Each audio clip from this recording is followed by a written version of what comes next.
दृश्य,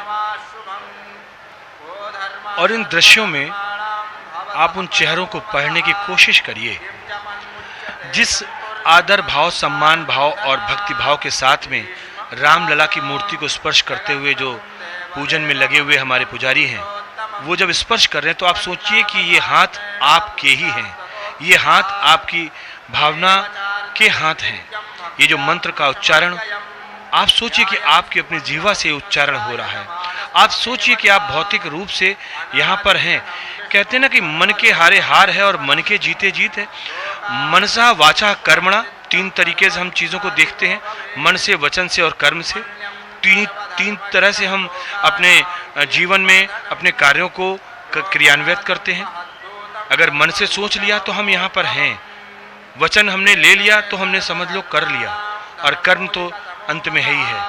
और इधर ये दृश्य इस समय, जैसा कि हम कह रहे हैं कि लगातार ये श्रृंखला चल रही है, ये जो क्रियाएं हैं पूजन की वो लगातार चल रही हैं, और साथ ही साथ भक्तों का लगातार आगमन हो रहा है। कुछ तारीखों की तरफ, दिनांकों की तरफ जरूर हम आज ध्यान दिलाना चाहेंगे, क्योंकि जब हम आपसे यहाँ पर मुखातिब हैं, जब हम ये वार्तालाप कर रहे हैं, तो मुझे याद आ रहा है वो वक्त जब इस मंदिर का यहाँ पर शुभारंभ हुआ, या यूं कह सकते हैं कि गर्भगृह में जिस तरीके से हमने देखा कि किस तरीके से रामलला की स्थापना होती है। और ये भी हमने आपसे पहले बताया कि मंदिर बनने के पश्चात ये प्रथम रामनवमी का शुभ अवसर है। प्रथम तल पर प्राण प्रतिष्ठा होती है गर्भगृह के बाद में, और ये प्राण प्रतिष्ठा 5 जून 2025 को होती है।